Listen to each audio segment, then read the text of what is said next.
Vernon, let's go back to Nevada, back to Las Vegas. It's the best place we can buy our family home. You went to college there, people know your father, it will be perfect. Back to Las Vegas? I don't know. I've kinda gotten used to living in California. Vernon, think about our children's future. Look at this property I spotted the other day. The price has fallen significantly. This is our chance, Vernon.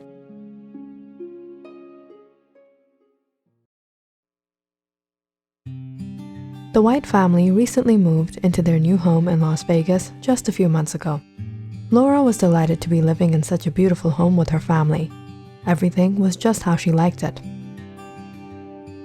Vernon, her husband, was content with the purchase. There wasn't anything he could complain about.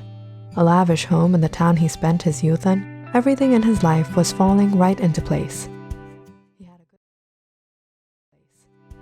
He had a good amount of money saved up, a happy marital life, a 7-year-old son who was always excited for a game of football, and a 16-year-old daughter who was growing up to be a beautiful young woman.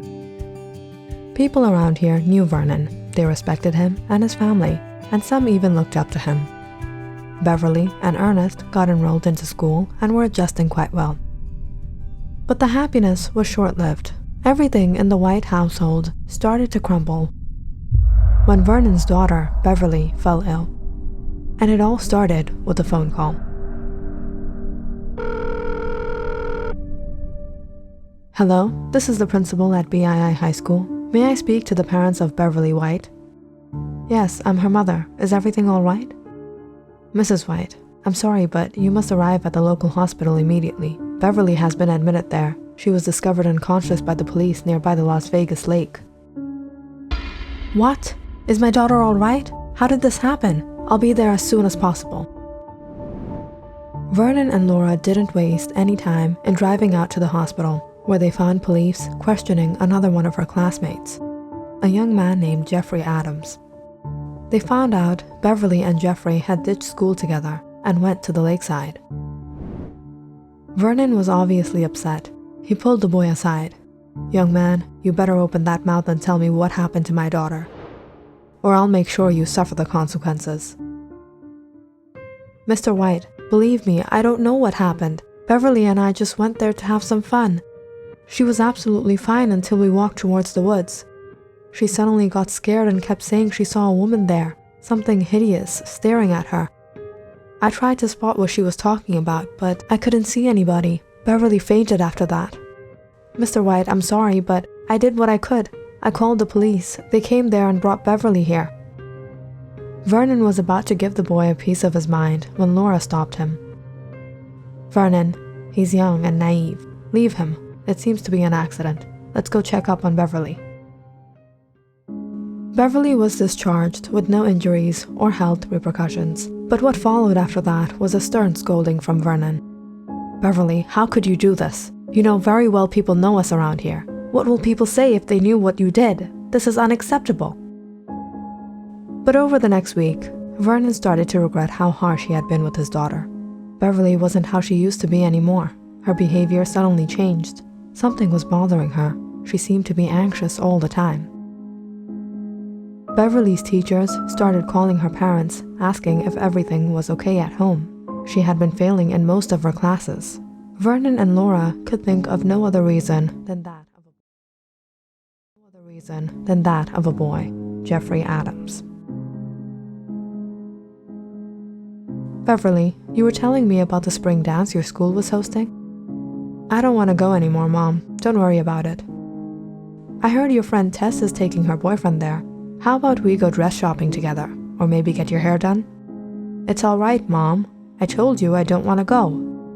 Why? You were excited about it just last month. What happened? You can talk about it with me. Is it because you don't have a date? How about that boy, Jeffrey? Mom, if you wanted to know, you could have just asked me. I'm not dating Jeffrey. I don't have a boyfriend. Sheesh. You guys are always trying to sneak in my business. Vernon and Laura had been keeping a good eye on their daughter, but finding out nothing was unusual. Beverly really didn't have a boyfriend? But what was even more strange was that Beverly hadn't been speaking to anyone or visiting any of her friends, boys or girls. No parties, no hangouts, no dates, nothing. Beverly slowly gave up on eating. Her health started to deteriorate. Her eyes looked like she hadn't slept in days.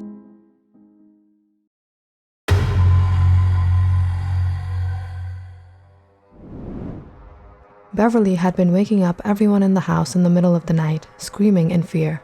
She constantly had terrible nightmares for nights on end. "Mom, Dad, I'm afraid to sleep. I can't take this anymore. It's like every time I close my eyes, I see that thing. I don't even know what it is. I don't know what it wants from me, but..." "What it wants from you? Beverly, dreams are just dreams. They have no meaning. Have you been seeing strange things on your laptop? You're subconsciously creating these nightmares yourself."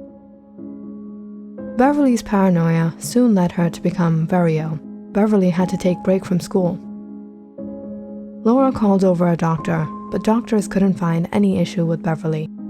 Rather, they assumed the same thing Laura and Vernon did. Laura and Vernon were becoming stressed as the days went by. Until suddenly, they woke up one night to a piercing scream from Beverly's room. They were frightened to see their daughter in a horrifying condition.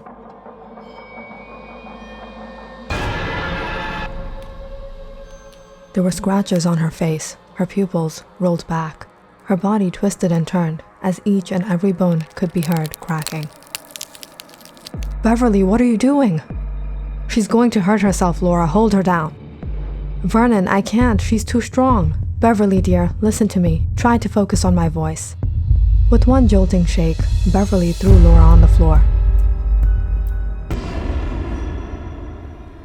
She turned to look at Vernon and cackled on, saying, There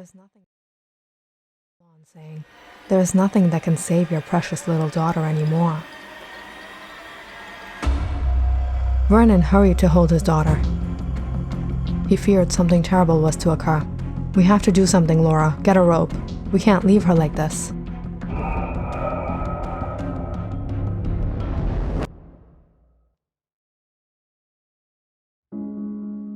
Laura and Vernon were devastated. It was dawn by the time Beverly returned to her senses. She had destroyed much of her room. She had injured her mother. When Beverly's condition worsened, Laura brought over a specialist known to treat unusual illnesses.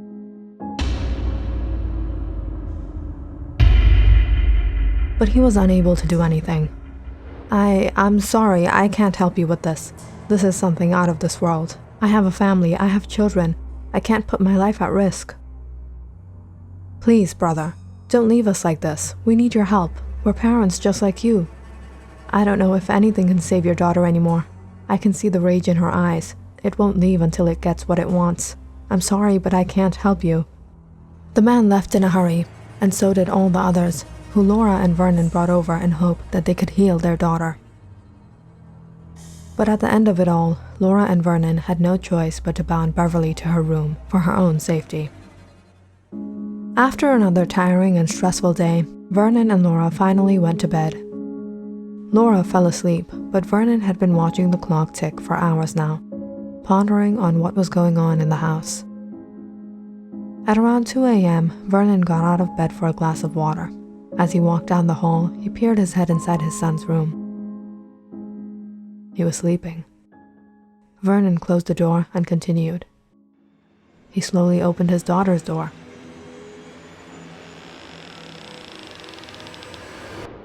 He was relieved to see Beverly in her bed.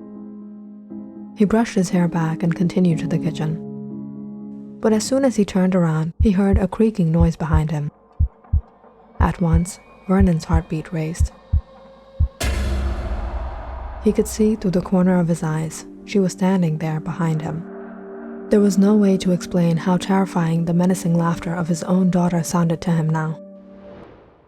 Vernon widened his eyes and turned around. "Beverly, come to your senses. This isn't you." Beverly stepped back, picking up the flower vase in her hand. Vernon started to panic. "No, Beverly, don't do this," he yelled as he went to stop his daughter. Beverly smashed the flower vase against the wall. She held the sharp shard of glass with her bare hands, pointing it at Vernon. "It's time," she said. "It's time," she said. As soon as Beverly lifted her hand, Vernon felt a force push him intensely to the wall. He couldn't move. The shard of glass was only inches away. Tears dropped down his eyes as he tried to speak to his daughter. "Beverly, snap out of it!" Beverly only chuckled. "You still haven't recognized me, Benny?" Vernon furrowed his brows. That wasn't Beverly's voice, but it was a voice of someone who he could never forget.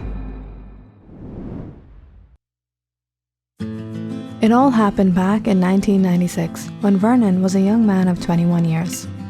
At that time, he was attending college in Las Vegas, Nevada. At that point of his life, he wasn't serious about anything, other than having fun and finding ways of spending his father's money. Most of that undeserved money went in partying and impressing his girlfriend Diana, and now that he was 21, the city of Las Vegas was open to him without any restriction. It was on a long weekend that Diana and Vernon decided to have a little fun, trip some casinos, and top it all off with a crazy night at a hotel in the middle of nowhere. Little did they know that things were going to take a turn when Vernon couldn't access his father's bank account. His debit card had been blocked off, and to make it worse, his father was out of the country on a business trip. He wasn't picking up his calls. "Venny, we have to do something. I don't have enough to pay this off. We're gonna be in big trouble." "There's only one thing we can do." "What?" "Run." Unfortunately, they were unarmed. They didn't have any manpower, and they were surrounded by 5 to 6 men outside of a casino parking lot to whom they owed more than $10,000. "Listen, I'm telling you guys, I have all the money you want and more. But if you don't let me go, I can't bring it to you." "Do we look stupid to you? This kid thinks he's smart." "No, please don't hurt him. He's saying the truth. His father is a partner of the BII Corporation. Everyone knows him. Please, spare us, and we'll return whatever we owe you." The men spoke amongst each other, and after a while, they untied Vernon and let him go on one condition. "We'll let you go, but the girl is staying with us. Try any tricks, and she's dead. We'll give you 3 days. Venny, don't worry about me. I'll be fine, but please, hurry. I'll be back soon. Wait, before you go, I love you." Vernon was blindfolded and thrown out in the middle of nowhere with a small slip in his hand informing him where he was to bring the money and take his girl back. Vernon ran for his life. He hitchhiked a car back home, where the comfort and the safety of his life got the better of him, and he fell back on his word. He thought of informing the police, but he feared his father's wrath. He would not only be in trouble, but people would look down on him. He betrayed Diana. He forgot her. It was a month later that remains of a young woman was found in the woods near Las Vegas Lake in a dreadful condition, unrecognizable.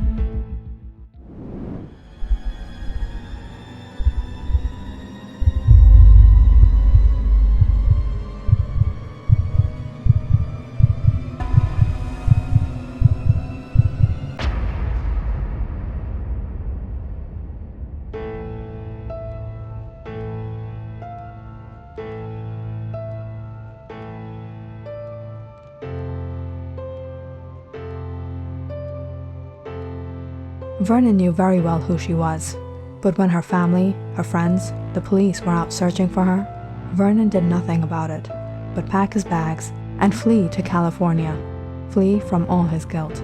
He thought he had gotten away. But after all these years, his past had caught up with him. Diana had been waiting for him, and she found the perfect host to take her to him.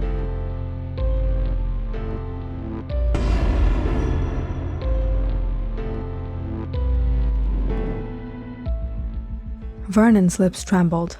"Diana, I'm sorry. Forgive me. I was young. I was a coward. I was selfish. And you still are. It's too late for forgiveness. Now you'll suffer, just like I did."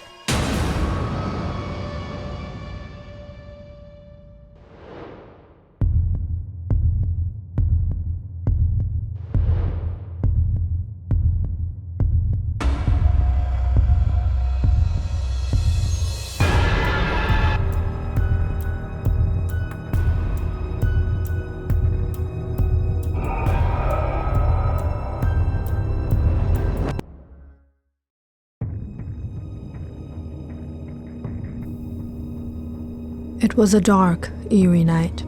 The cloudy skies let little light shine through. Tiffany was driving along a quiet highway. Her car headlights let her see only so far. Something about tonight felt odd. Tiffany had been driving for a long time now, maybe an hour or maybe more, but she still hadn't reached anywhere. As a matter of fact, it was strange how she didn't see any signs since she had been on the road. Just when Tiffany started to feel anxious, she suddenly heard a honking noise. A truck was in front of her, but before she could assess her situation, the truck swerved onto her lane. Tiffany woke up soaked in sweat. She was trembling in her blankets. Her boyfriend, Axel, sat up beside her, bewildered to see his girlfriend in this state. Another nightmare? I'm scared, Axel. These dreams are so unusual. The same road, the truck. I don't understand, Tiffany. What's been going on with you lately? Maybe we should go to the doctor. And tell him what? I'm afraid to sleep at night because of my nightmares? Ouch! Tiffany held her hand in pain. For the past few weeks, Tiffany hasn't been at her best. She had strange nightmares. She had unexplainable, excruciating pain in her finger. And sometimes it felt like Tiffany had a hard time concentrating on anything. Axel had been trying to convince Tiffany to visit the doctor, but she was reluctant, saying she would be better soon. Axel and Tiffany first started dating in their senior year in high school. When they both got accepted to the BII University, they moved to San Francisco, California together, and had been living together since. It had been a long 4 years of their relationship, and Axel had never seen Tiffany like this before. One evening, Tiffany and Axel were at home. They lounged on their couch as they watched the news and gossiped together. As they were talking, a certain headline caught their attention. A young woman that was found in a fatal traffic accident on a highway a few weeks ago had finally been identified. The young woman had received severe injuries and multiple burns and could not be identified at the time. All her possessions, including all forms of identification, had been ruined in the fire. But after much investigation, her identity was finally discovered. Tiffany turned off the TV. I hate watching the news these days. My head is hurting. Axel, let's go out and get some dinner. Whatever makes you feel better. Axel was worried seeing Tiffany so anxious all the time. He tried to take care of Tiffany and keep her stress-free, but nothing seemed to be working. Tiffany, come on, you have to get better before your 21st birthday. We have to celebrate. It's only 5 days away. I don't think so, Axel. I'm spending my birthday at home this year. I don't even have the energy to get out of bed. Axel and Tiffany went out that night. But that was the last of the times they would go out together in the following days. The morning after, Tiffany woke up with the same excruciating pain in her finger.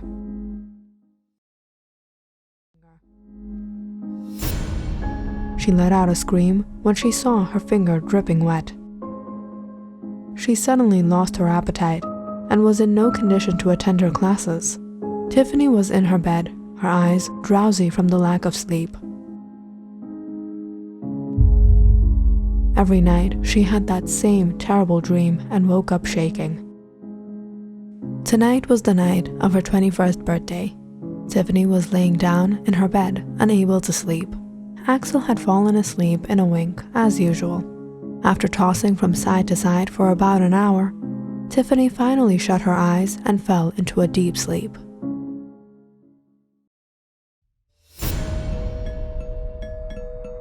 At that very moment, the doorbell started ringing continuously. Wondering who could it be at this time of the night, she threw on her nightgown and went to check the door. When she opened the front door, she was shocked to see a woman standing there. She was pale and haggard and had been injured on her head. Although she had changed a lot, Tiffany recognized her immediately. It was an old friend of hers. Mish, is that you? What happened? Why are you quiet, Mish? Are you hurt? Tiffany was about to hold her friend and bring her in when she hissed and said, "Long time no see, Tiffany. I've only come to fulfill my promise. Life has separated us, but we'll be together in death. I'll be waiting. I'll be waiting for you on the other side." No, this can't happen like this. Suddenly, everything started to go dark. Tiffany felt a sharp, intensely cool breeze on her face before she collapsed to the ground.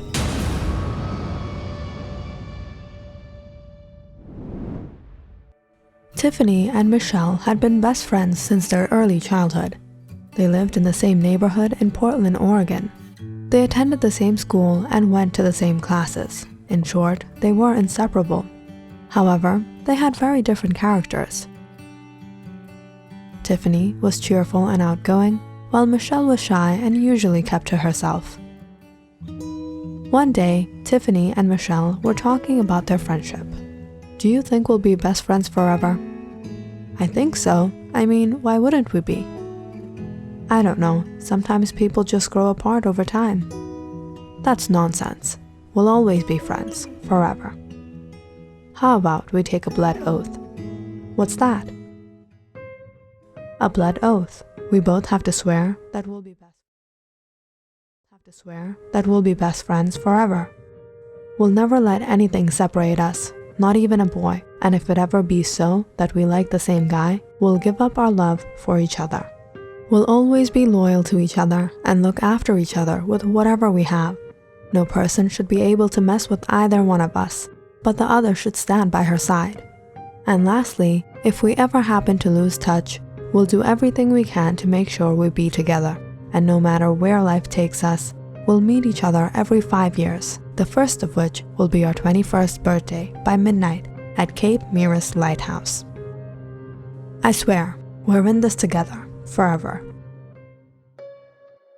Michelle found 2 needles and handed one to Tiffany. She took a piece of paper and wrote down their oaths and signed their names. The girls then lit a candle and heated the tip of their needles in the flame. Taking their needles, both girls pricked their fingers and each smeared a drop of blood next to their signatures. The blood oath was sealed. Tiffany and Michelle were in their junior year in high school when they had taken the blood oath, and they kept their oaths with all sincerity, at least for as long as they could. Tiffany would always be there by Michelle's side when she needed it. Although Michelle was so quiet and shy, she rarely got into trouble. But despite how shy she was, Michelle never held back in supporting Tiffany. Like the time she got into a muddle with a bad group of people, Tiffany was shocked to see Michelle rolling up her sleeves and defending Tiffany even when Michelle knew perhaps Tiffany might have deserved what she was getting. "What happened to all the bravery now, Tiff? You think you can spread lies about us and get away with it?" "Hold on, Tiff. You stay right here. I'll handle this." "Who's this, Tiff, your little sidekick?" "You picked on the wrong girl."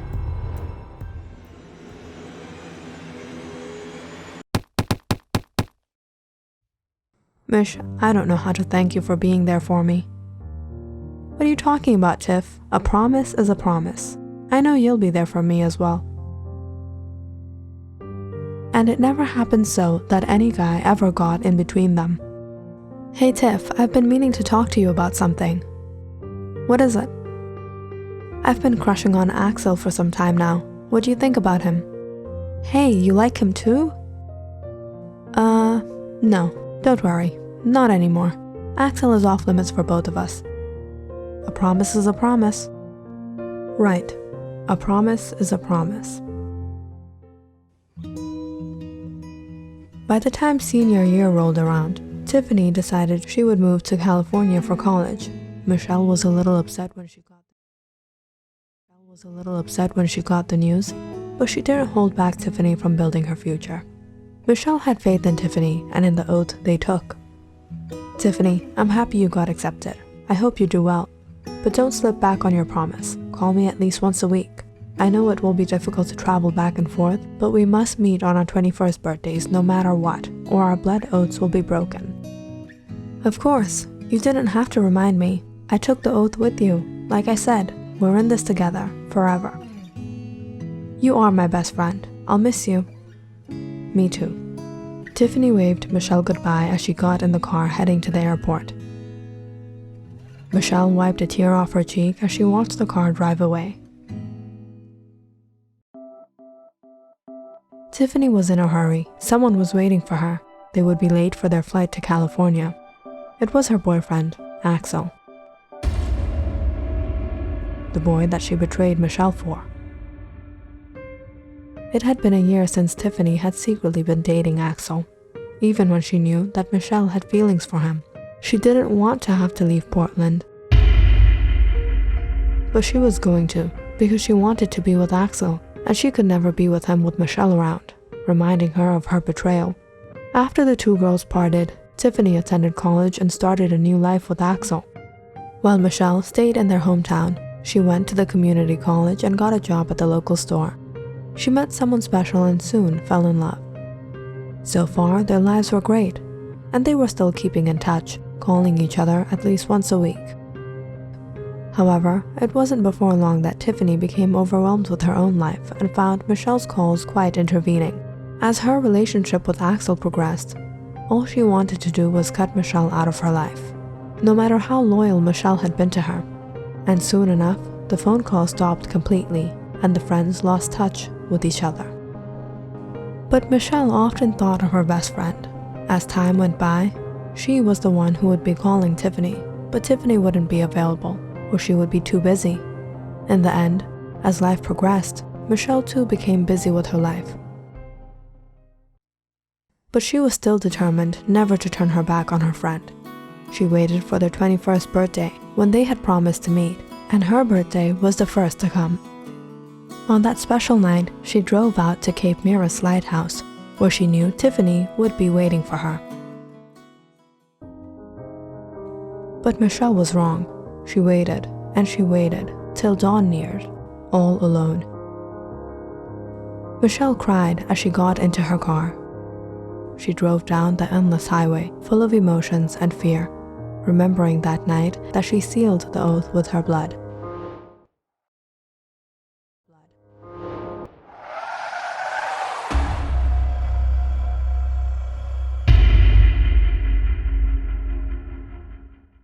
Meanwhile, Tiffany was busy at her apartment. She saw the news the next morning. Others may not have been able to recognize Michelle, but she knew that familiar face. But all she did was turn away. She was hurt, but that only lasted for so long, until her conscience convinced herself she was relieved of a burden.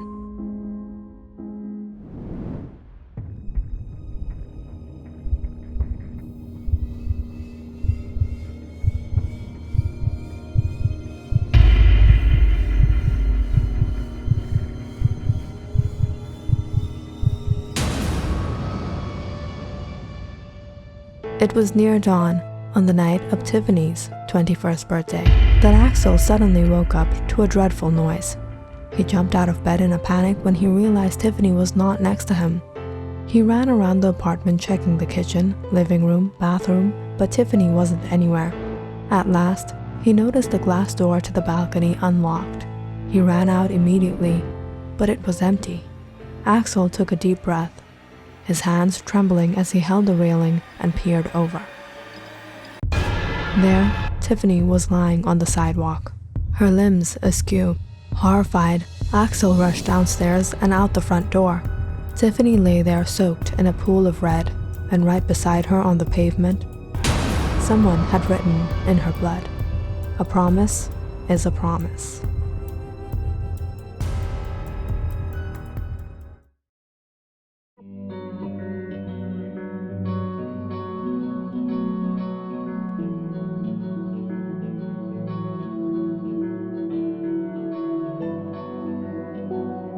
Janet walked into a BII cafe in Los Angeles, California.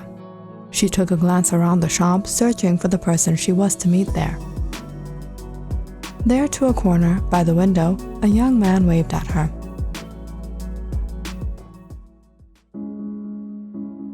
She walked to the table and sat down in the seat opposite of him.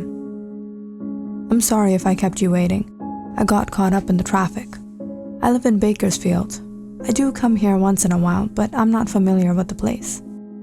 "It's all right. I hope it wasn't that much of a hassle coming here." No, absolutely not. I had to come. I needed to talk to someone about this." "So tell me, what happened?" "My boyfriend Arthur and I were in a very happy relationship. We had been dating for about 2 years, after which we moved in together. Life was easy and simple, as we went to the same college as well. It was a few months ago that Arthur told me that he was going to spend the night at his old hostel and that he would be back the next morning. It wasn't actually just him. He was going there with his friend Fred and Fred's ex-girlfriend Maggie. "Why are you going there all of a sudden?" "Actually, my friends and I used to stay at that hostel when we first started college. It was 4 of us, me, Fred, Maggie, and Joe. Fred and Maggie were dating at that time, and Joe and I were single. It was a horrible night 6 years ago, when there was a huge fire at the hostel. That awful experience still frightens me when I remember it. Fred, Maggie, and I were fortunate enough to be rescued, but Joe couldn't make it out. He was trapped in the fire and passed away that night. The hostel was shut down for about a year after that, and after minimum repair, it was reopened. But no one stays there anymore. It's been abandoned. Everyone who ever tried to stay said it was haunted. They experienced bizarre, unexplainable things and ended up leaving the hostel. We had a feeling perhaps it's none other than Joe's restless spirit lurking in the hostel. Fred has been wanting to go back. We decided we should go there just one last time to have some closure, you know. Because honestly, none of us have really gotten over it. Joe was a really good buddy of ours. He was a decent guy, although he could be a mischief maker. We knew him for being very soft-hearted. Fred wasn't that great of a student, but despite the reputation, he always got awesome grades. It's a secret between us, but yeah, if there's one person the credit should go to, it's Joe. Fred would always be copying off of Joe for almost every one of his assignments. And right before the exams, we all used to have a group study session, and of course, Joe was the one we all relied on. There was one time I didn't know what I would have done if it weren't for Joe. It was in the first semester of my first year. I was having some trouble with money. I admit it was my fault. I went to this bar and got into a quarrel with some people, and I bet all my money on the stupid game that was going on, and of course, I lost it all. I was struggling for quite a few weeks until Joe heard about it and helped me out. Keep it, dude. That's what friends are for. Bro, I can't take this. It was my fault. I deserve the suffering. Hey, everyone messes up. It's not the end of the world. Take this. Don't worry about returning it. I wanted to bring Maggie along too, because I knew Maggie was pretty close to Joe back in the days. Fred wasn't so sure if Maggie would want to go with us, cause you know they've broken up. But when I called Maggie, she agreed. She too was heartbroken after Joe passed away. She had a lot of memories with him. Like I said, Joe could be a mischief maker. He used to pull all his silly pranks on Maggie and just irritate her until she was at her wits' end. But at the end of it all, he really cared for her and would always be there to stand by her. I hope we can all get some closure tonight. It's been difficult. So that evening, Fred and Maggie arrived at our apartment, and the 3 left together.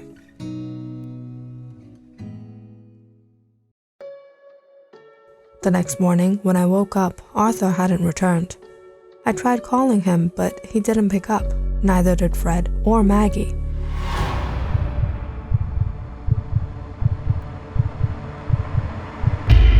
That's when I got news that 3 people were found lifeless inside an old haunted hostel not too far from the university.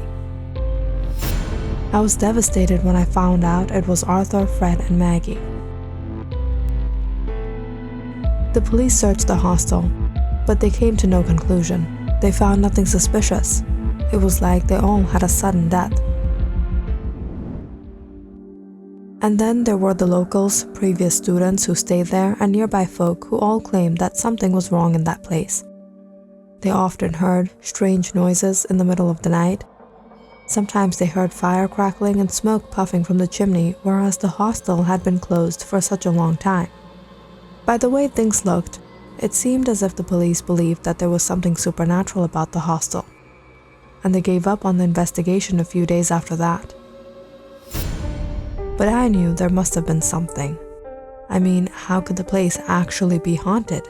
Is it really possible for there to be ghosts and spirits? These things aren't real. It must have been a thief or a petty criminal secretly living in that hostel, and Arthur had the ill fate of discovering him. I decided I would go to the hostel and stay there for the night and figure things out for myself. I was determined to find the culprit and bring back evidence to the police.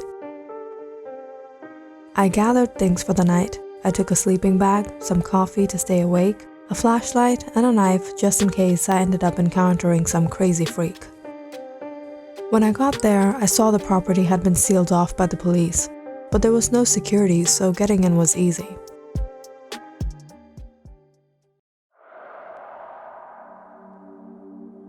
When I got inside, I walked down the hall. There were about 8 rooms on each floor, and there were 3 floors. I opened each and every door and peered inside. They were empty.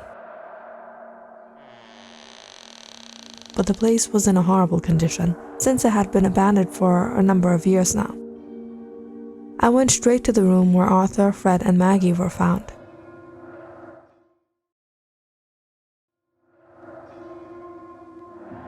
The room was dark. There was a window that viewed the street outside. The lights didn't seem to be working, but the light from the street lamps was enough to make my way in the darkness.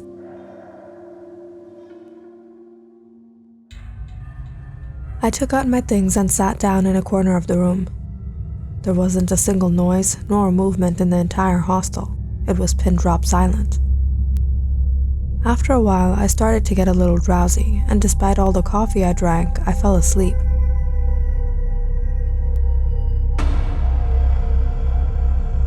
It was an hour later that I woke up startled from a horrible nightmare. I saw I was stuck in a dark room, but I wasn't alone. There was someone or something with me. All I could make out was the silhouette of a man. Everything was silent until I heard a cackling laughter, so menacing it made my skin crawl. He told me, "Did you come here to join them? There's room for another." As my eyes adjusted to the darkness, I saw a man, unrecognizable, burnt black as coal, standing inches away from me. I woke up terrified. I was relieved that it was only a dream. The hostel was still quiet and dark. It was 2 a.m. I sat there trying to ponder on what I saw. Could the dream have some meaning? It didn't make any sense to me. If the spirit of Joe was truly trapped in the hostel, it couldn't be harmful. Joe was such a good human being. If he was good in life, he would be good in death. He couldn't be evil. Knowing that Joe was a good guy gave me that courage to spend the rest of the night, although I was more certain that there wouldn't be anything supernatural. After another hour had gone by, I decided to walk around and stretch out. I was looking out at the empty street outside when I thought I heard a noise from out in the hallway. I rushed out immediately. The hallways were empty, but I had a bad feeling I wasn't alone. I turned to get my flashlight when I felt a chilling breeze on my neck, as if someone was breathing on me. I flinched and looked back. I was horrified by what I saw. Every single door in the hall was wide open. I had only turned around for a second. How could this be? At that point, I was paralyzed in fear. I didn't know what to make of the matter. I slowly inched my way back inside the room.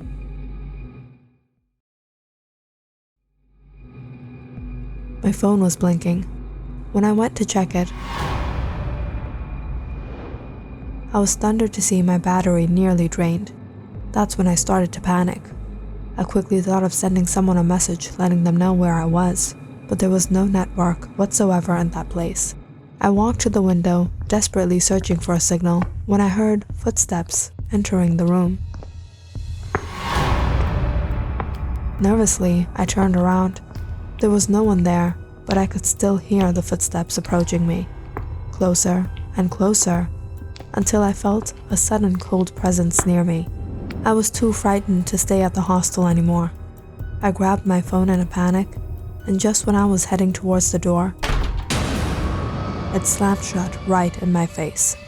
I tried to open it, but it was stuck.